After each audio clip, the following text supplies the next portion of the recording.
y separó las aguas que estaban debajo de la expansión de las aguas que estaban sobre la expansión. Entonces aquí en la creación misma hay dos aguas, las que están debajo y las que están arriba.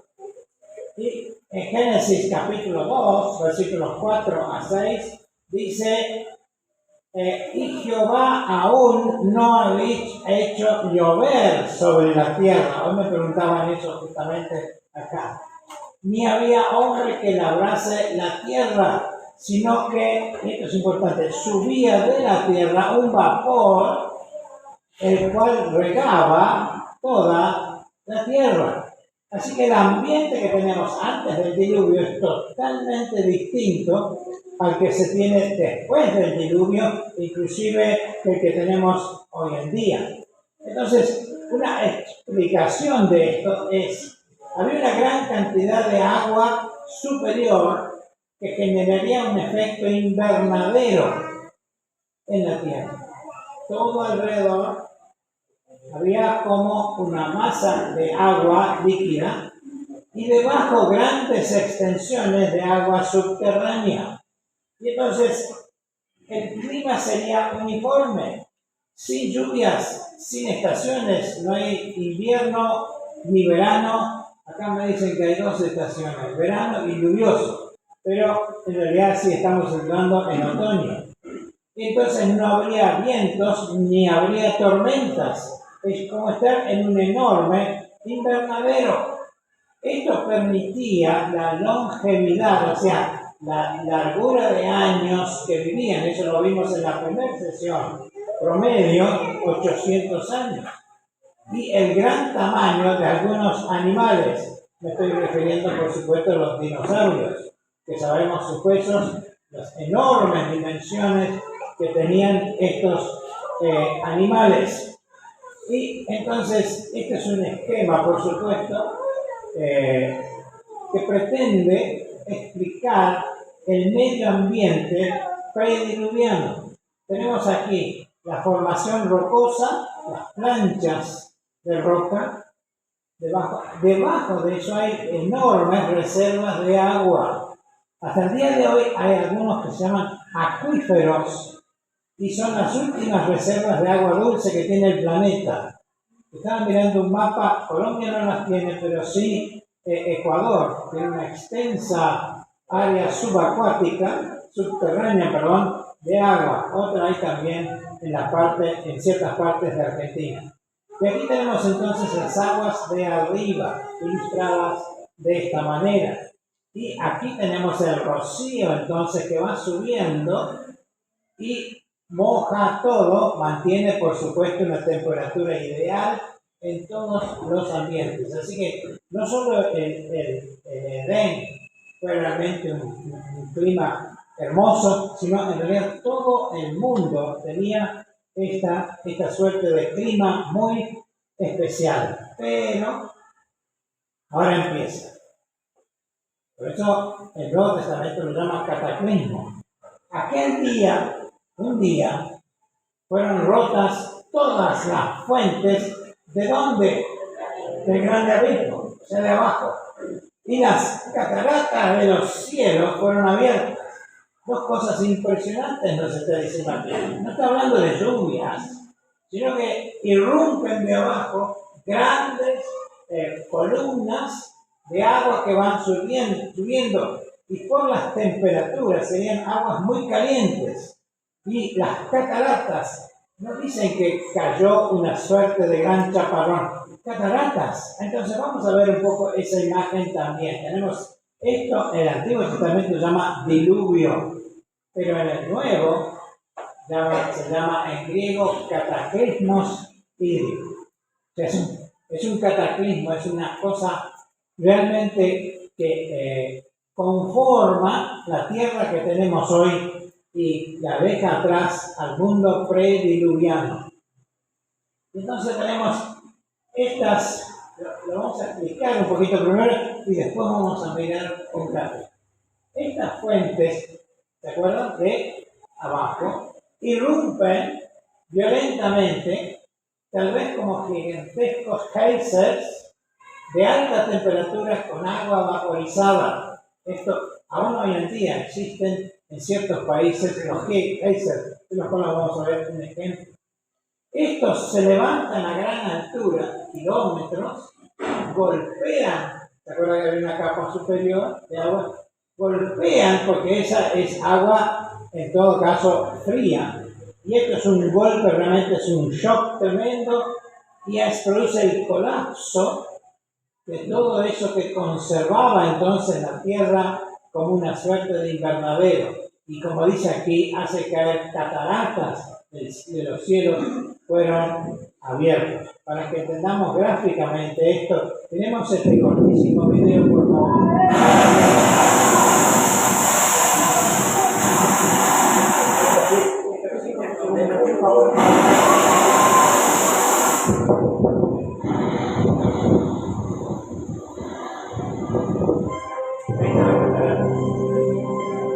Esta zona de Iguazú, Brasil.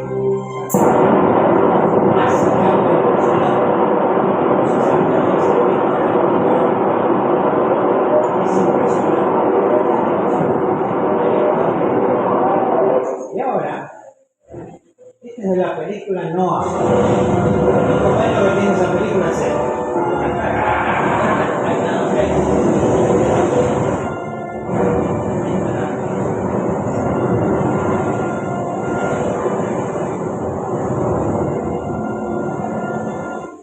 Realmente da una buena ilustración. El resto de la película no sirve para nada, porque se desvía absoluta y totalmente de la narración bíblica. Cuando Hollywood hace historia, hay que verlo entre líneas, porque dice, y cuando Federico siempre nos reímos, dice, basada en la historia real. Bueno, lo único es que, que fue en Italia y sucedió hace 100 años atrás. Es la única relación que hay con Hollywood y su idea de inventar la historia a su gusto. Pero lo único que tiene de bueno es justamente ilustra estos geysers que se van levantando y, por supuesto, la tremenda tormenta, podemos decir, las cuales el arca tuvo que sobrevivir a todo esto. Pero esto merece una pequeña explicación posible. ¿Dónde se dan estos geysers? ¿Dónde está irrumpiendo? La corteza terrestre tiene una particularidad, no es uniforme, tiene fallas, ¿sí? Entre corteza y corteza. Como ven ustedes, estas son las fallas. Esta es la falla del Atlántico y esta del Pacífico. Y estos movimientos entre las placas es lo que produce lo que hemos sentido con Isabel ya 3 veces acá. Gracias a Dios, muy suave por ahora. Pero ¿qué está pasando? Las placas se van metiendo una debajo de la otra y se fuerzan y saltan. Y esos son los temblores.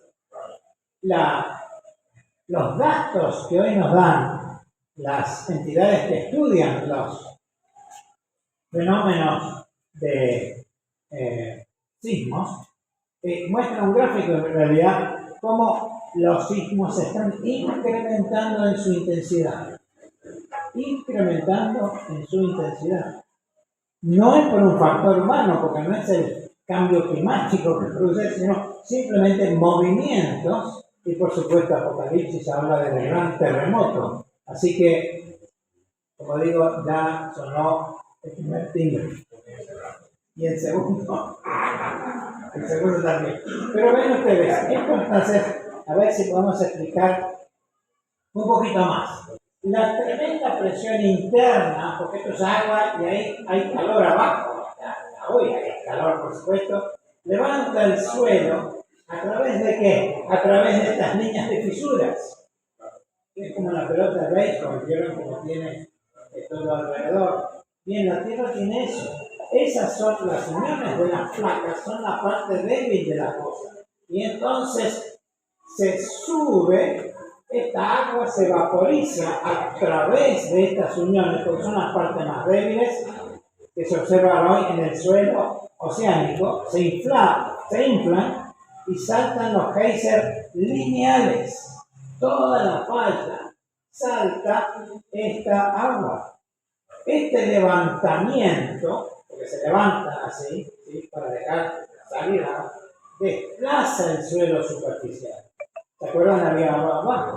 O sea, hay desplazamiento del suelo superficial empujando contra las masas continentales, que eran firmes, plegándolas, las pliega y elevándolas.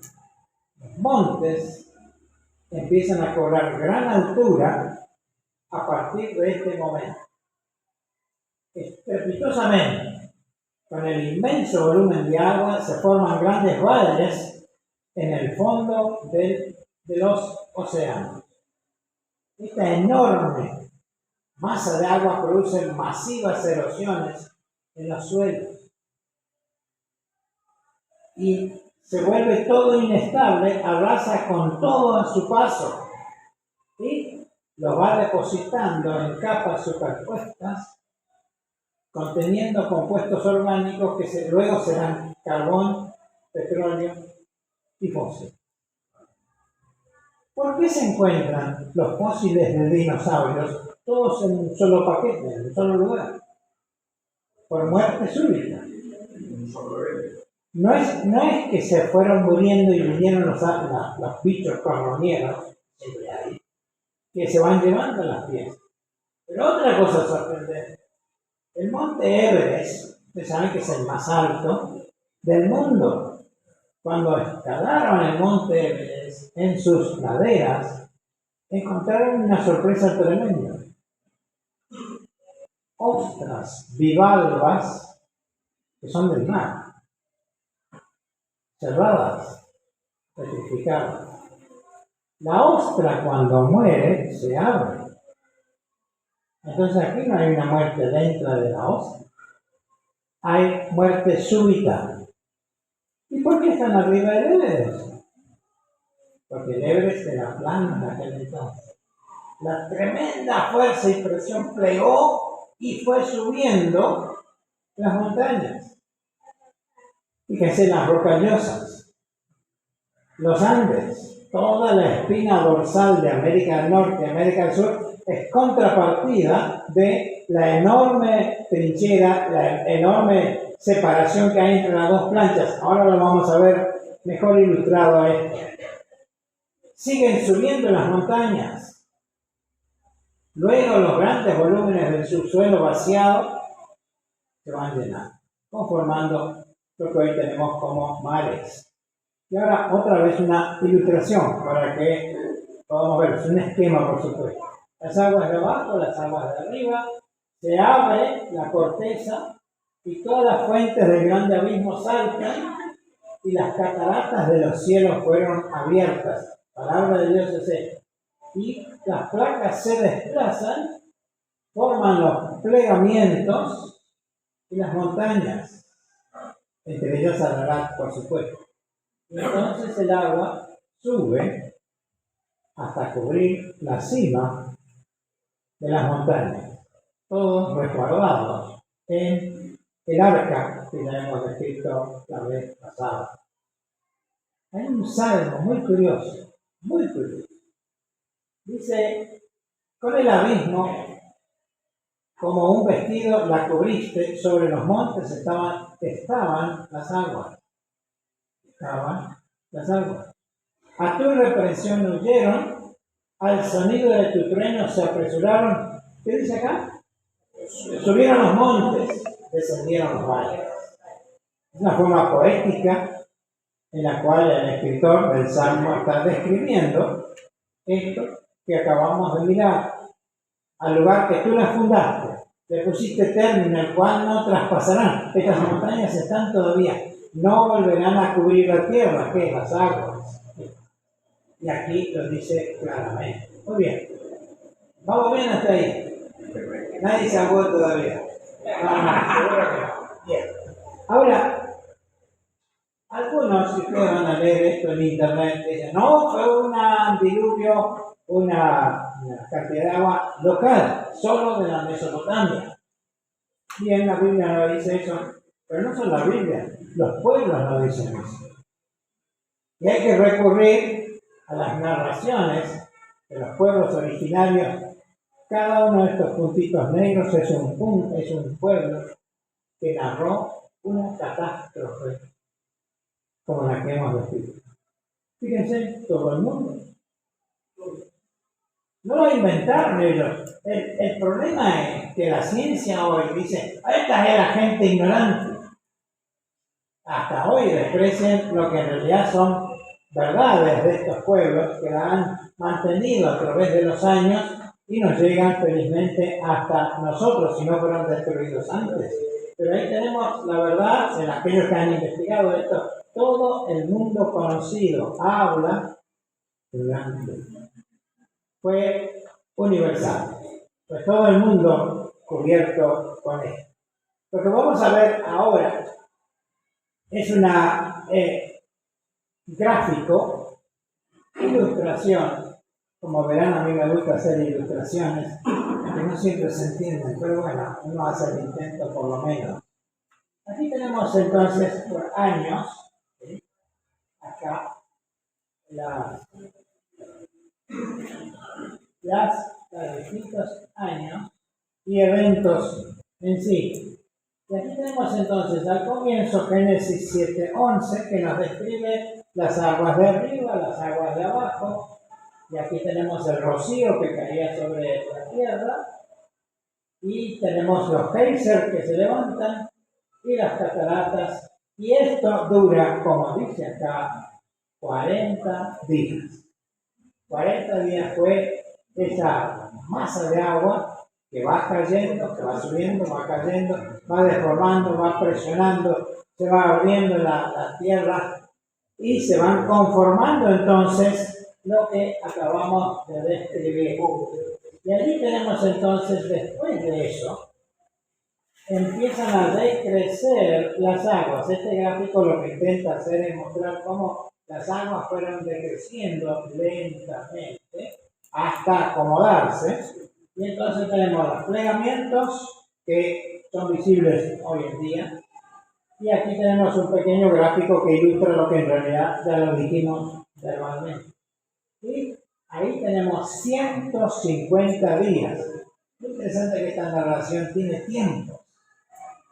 Y eso es muy bueno, porque no todas las narraciones de la antigüedad tienen esta precisión. Y gracias a Dios tenemos precisión en cuanto a esto. Cabe destacar que Noé muere, mejor dicho, Adán, el hombre, muere unos pocos años antes que Noé nazca. La información de Adán casi se la pasa directamente a, podemos decir, la generación de Noé. Pero lo sorprendente es que Noé, después del diluvio, vive muchos años. ¿Y saben con quién podría llegar a haber convivido? Abraham. Se superpone, cuando uno ve el gráfico, se superpone. Abraham estaba en Ur de los Caldeos, que sería Mesopotamia, y no sabemos dónde estaría Noé, posiblemente por ahí también. Pero la narración prácticamente pasa de boca en boca, y son solo 3 instancias en las cuales la información va pasando. Por supuesto, después, muy poco tiempo después, está Moisés, que es el que escribe y resume todo esto. Pero ahí tenemos entonces las aguas decrecen hasta que se asientan sobre el monte Ararat. Eso lo dice la Biblia claramente. Es al este o a oriente, dirían ustedes, de Turquía, monte Ararat. Ahora seguimos con el esquema y vemos entonces aquí 74 días cuando se descubren los montes, todos los montes, no solo el Ararat, sino empiezan a ver desde el arca que empiezan a aparecer las colinas, porque el agua está decreciendo lentamente. 74 días, y ahí la cita. Y después tenemos 40 días espera, ¿vale? Y larga un cuervo. Saben que el cuervo es un pájaro carroñero. Y si habría animales muertos, en realidad no había, estaban todos aplastados por ese entonces, cubiertos. Y entonces el cuervo que hace, vuelve porque no encuentran nada. Y después, 21 días después de eso, lanzan una serie de palomas. Después de esta, vamos a ver el detalle de cuando larga el cuervo y cuando larga las palomas. Así que eso está en las Escrituras, pero avanzamos. 29 días más espera Noé y saca la cubierta del arca. Eso está en Génesis 8:13. Saca la cubierta. Vamos a ver qué implicancias tiene eso. Y finalmente, 57 días, ya Noé está seguro que la tierra ya se puede bajar, y ahí sí, todos los animales comienzan a descender a esta nueva tierra. Pero como dije, vamos a Arizona. 371 días desde que se cerró la puerta hasta cuando los animales salen. Un año y días estaban entonces ellos allí en el arca, Noé, su familia y los animales. Entonces vamos a concentrarnos, como digo acá, en los mensajeros. Un detalle lindo, ¿sí? Entonces, lo miramos acá. Primero es el cuervo. Dice, sucedió que al cabo de 40 días abrió Noé la ventana del arca que había hecho. Ahora que hablábamos de que posiblemente el ventanal era todo el largo, pero tendría seguramente unas rejillas o algo así que impedirían cierta visibilidad o acceso inclusive, pero él abre una parte de eso y envió un cuervo, el cual salió y estuvo yendo y volviendo hasta que las aguas se secaron sobre la tierra. Vuelva y vuelve. No se queda, no haya un lugar preciso. Y ahora seguimos, la paloma. Envió también de sí una paloma, para ver si las aguas se habían retirado sobre la faz de la tierra. ¿Y qué pasó con esta paloma? Se va y vuelve, porque no tenía un lugar definitivo. Y entonces espera otros 7 días más. Y volvió a enviar la paloma fuera del arca. Y se va la paloma.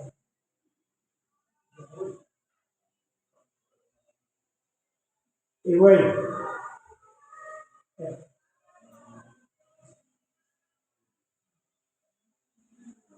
La paloma volvió a él con una rama de olivo.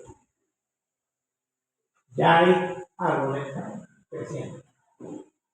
El mundo muerto ha revivido. ¿Ves? Jesús muerto ha revivido. Ese es el mensaje. La resurrección. Y ya está implícito en esta historia también.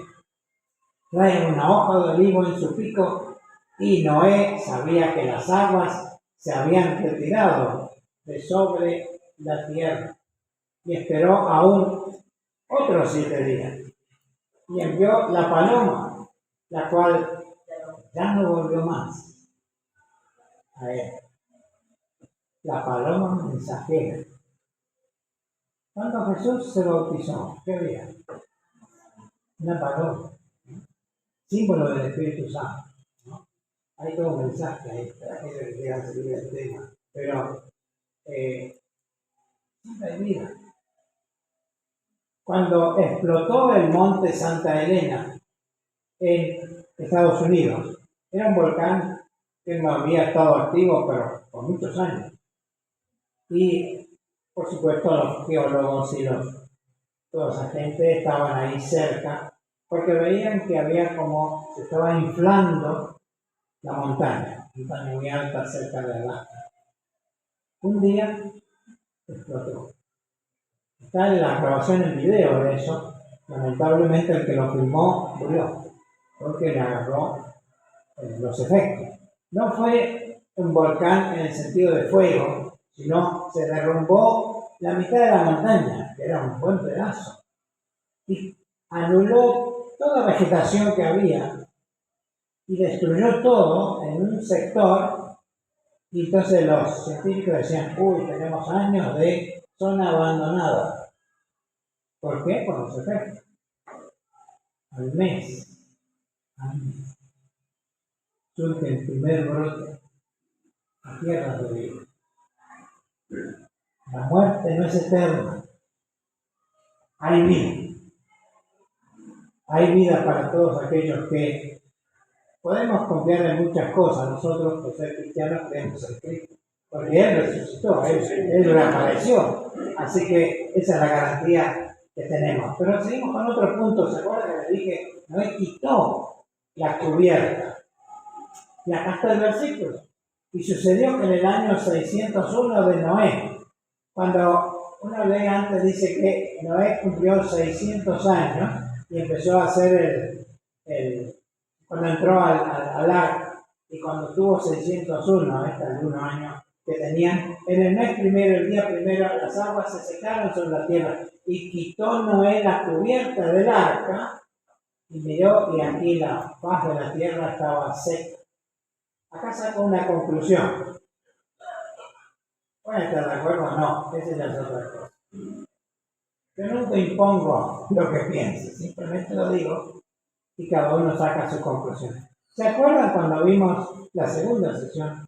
¿Cómo se fabricó posiblemente el arca? En base a una tecnología egipcia, con tablones y sogas. No había un clavo en esa construcción. A tal punto que después, cuando tuvo su uso esa barca egipcia, la desmantelaron directamente con las indicaciones de cómo había que hacer para armarlo de nuevo, con la cual habían armado los arqueólogos egipcios. Entonces el arca, cuando se posa, ya no tiene más utilidad, ¿verdad? Pues.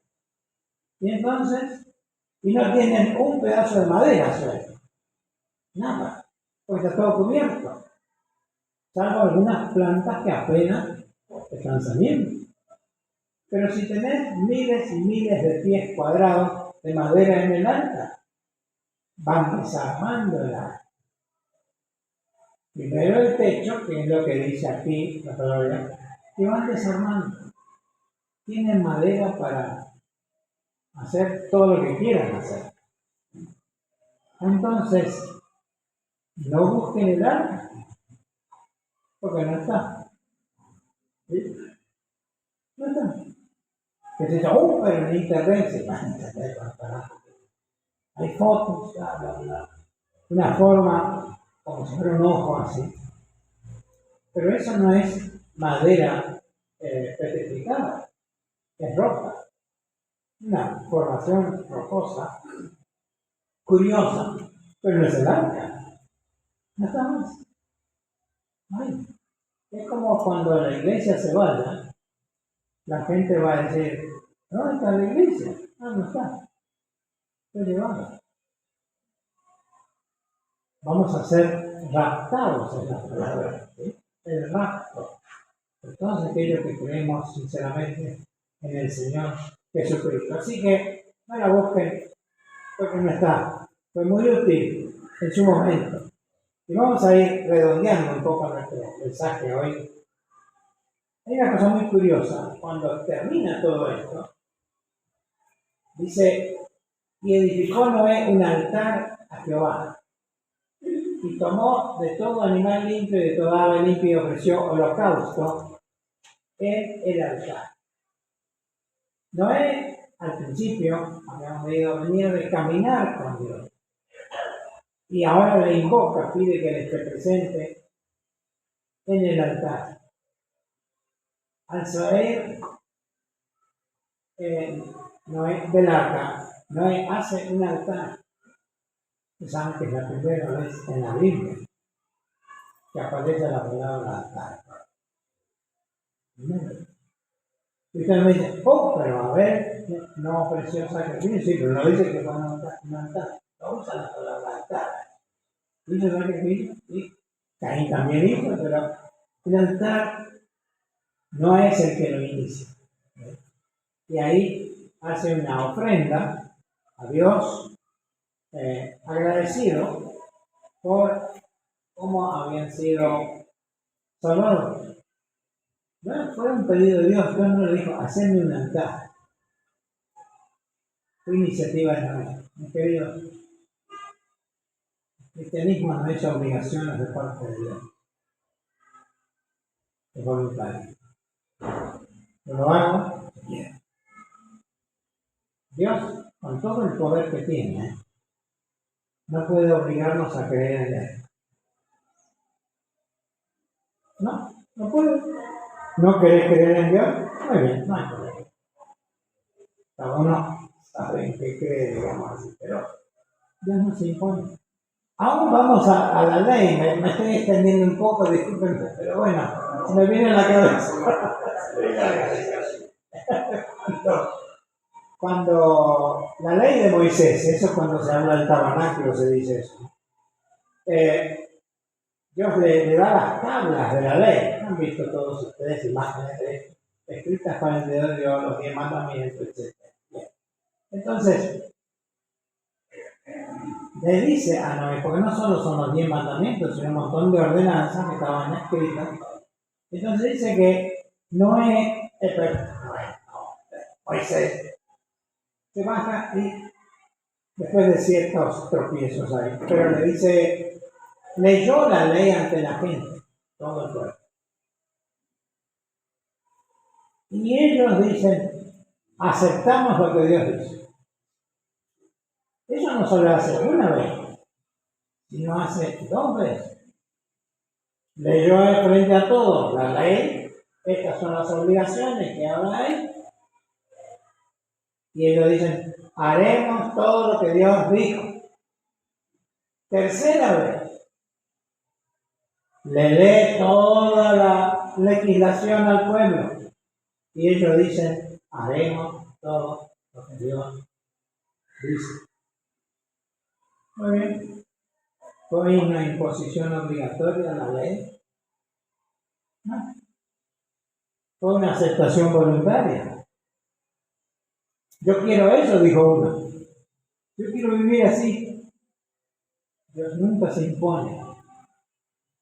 Lo que sí te dice, las consecuencias de hacer una cosa o la otra.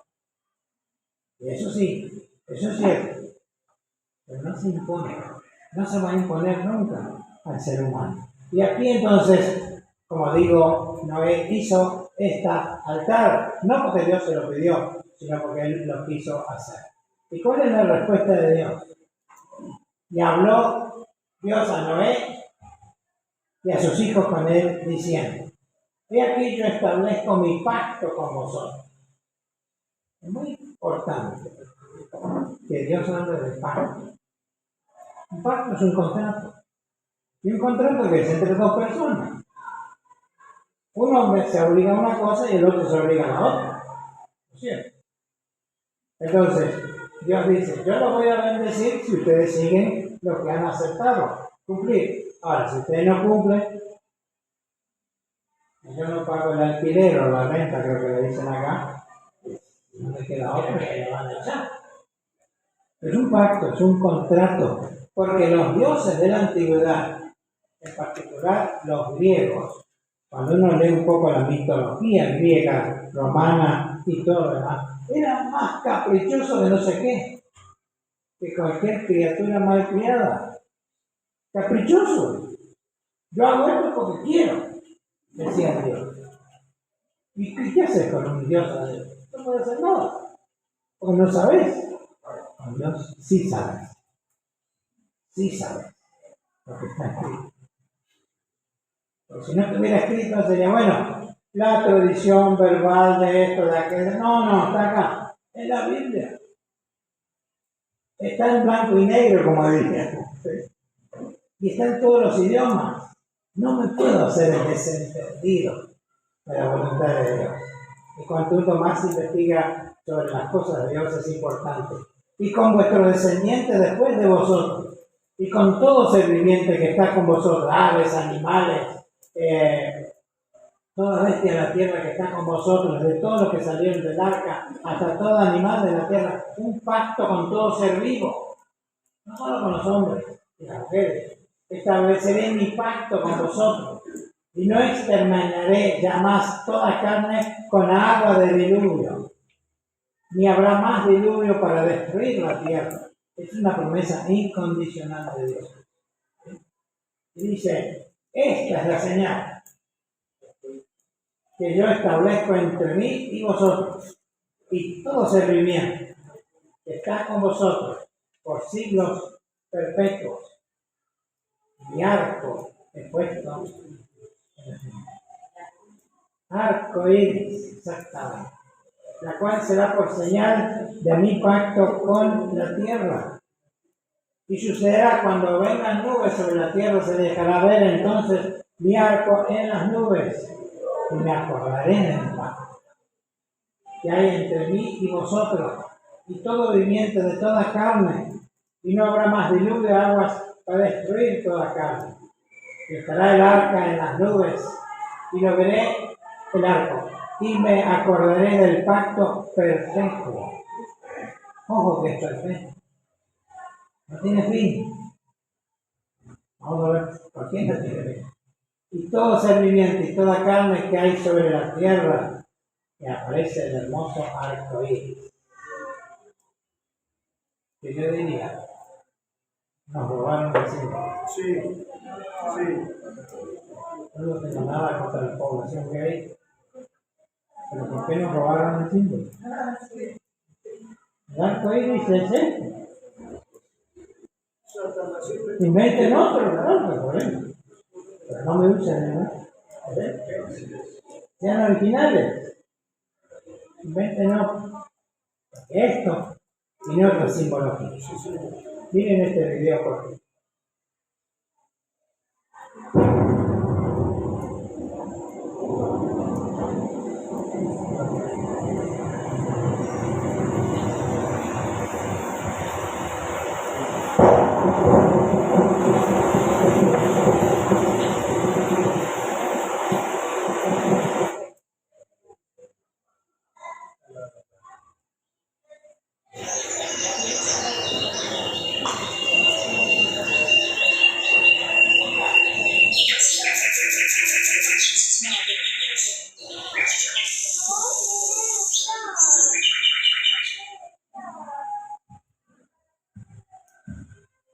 Sin palabras.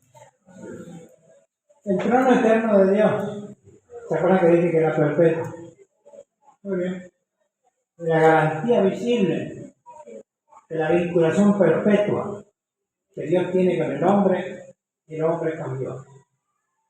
Siempre en el trono de Dios, esto es Apocalipsis, está el arco iris, como color de esmeralda, dice ahí, pero un arco iris. Aún en la eternidad veremos el arco iris. La promesa de Dios es a perpetuidad, así como es tu vida.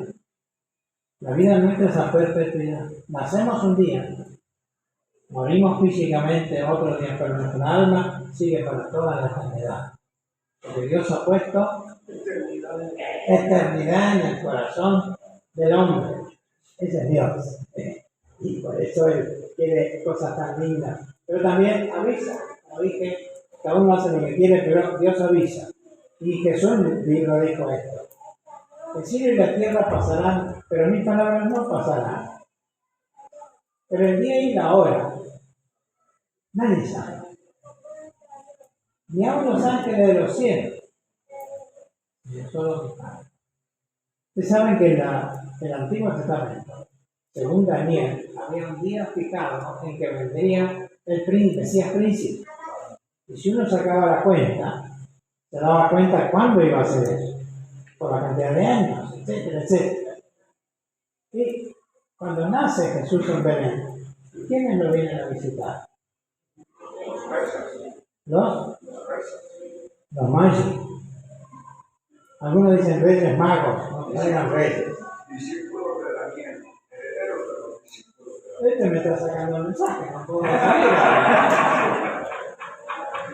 Hebreitas son del grupo Magi, M-A-G-G-I, latina.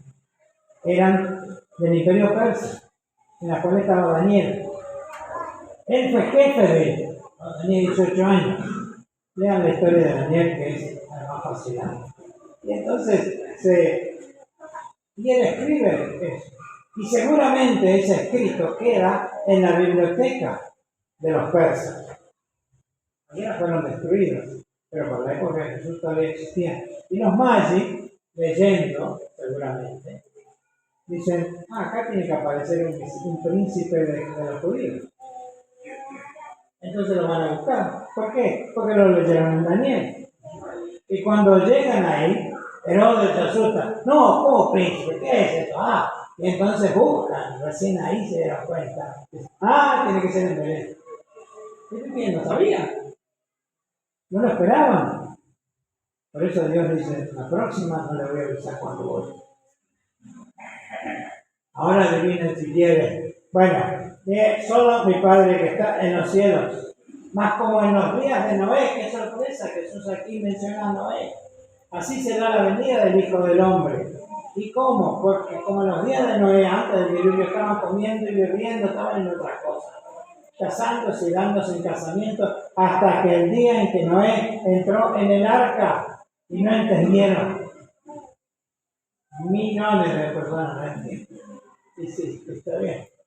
Allá, hasta que vino el diluvio y se los llevó a todos. Así será también la venida del Hijo del Hombre. Está avisando. Pero también Pedro toma las palabras estos, la raza actual de aquel momento, voluntariamente, ignoran voluntariamente que en el tiempo antiguo fueron hechos por palabra de Dios los cielos y también la tierra, que proviene del agua, y por el agua se sustenta, por la cual el mundo entonces pereció anegado en agua, el diluvio. Pero los cielos, esa es la aclaración que Pedro hace, y la tierra que existen ahora, están reservados por la misma palabra, guardados para el fuego en el día del juicio y de la perdición de los hombres impíos. Y entonces dice, agrega,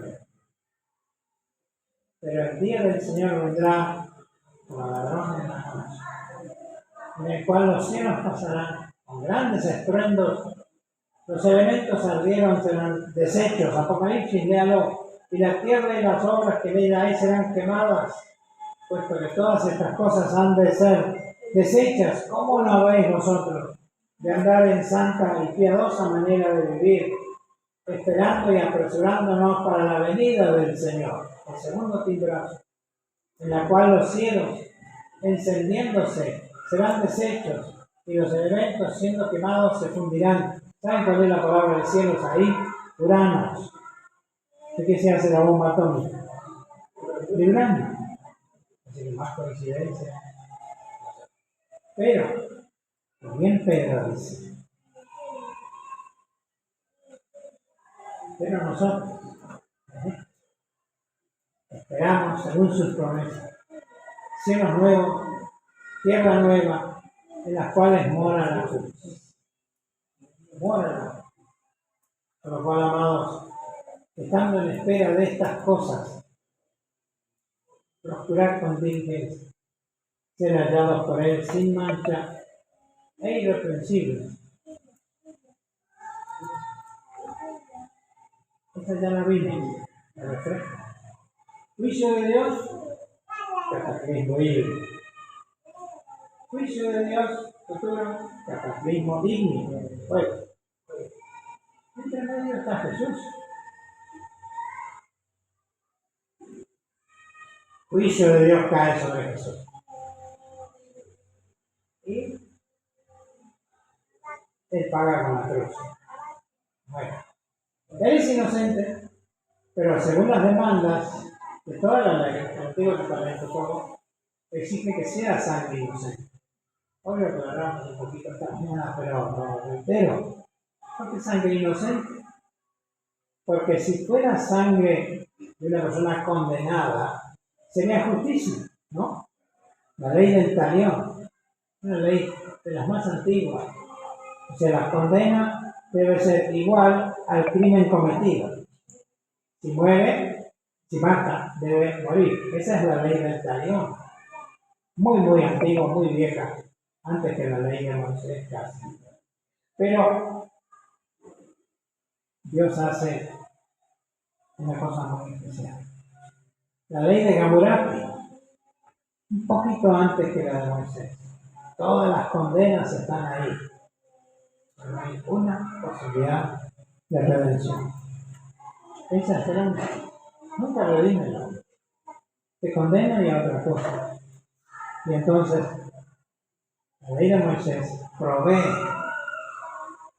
para la persona que ha cometido una transgresión. Es pecador, lo dice la Biblia. Bueno, y matarlo a ese es justicia, nada más.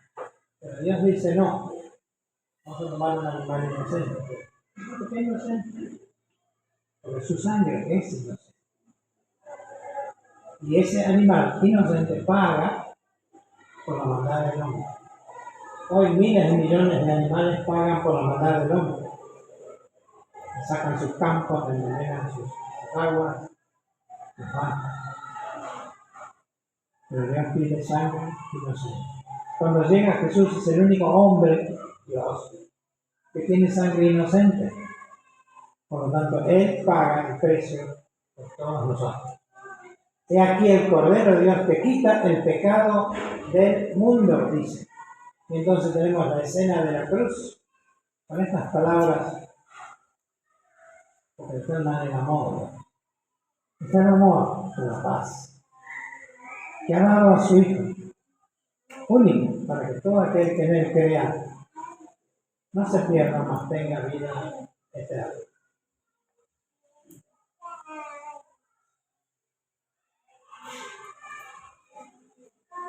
Hay esperanza. La paz os dejo, mi paz os doy. No como el mundo, ¿verdad? Siempre está la paloma con el veneno. La muerte, pero está la vida. Que Dios la bendiga muy bien. Gracias por su atención. Vengan las preguntas. Sí.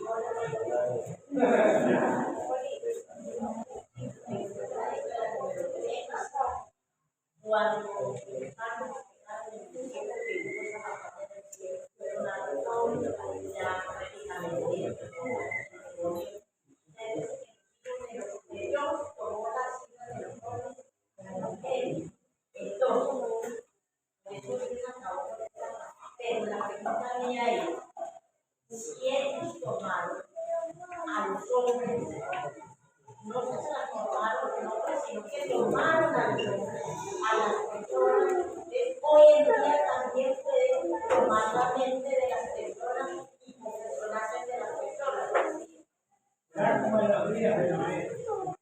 Entonces sí,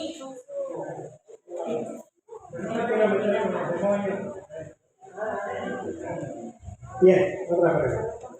Sí.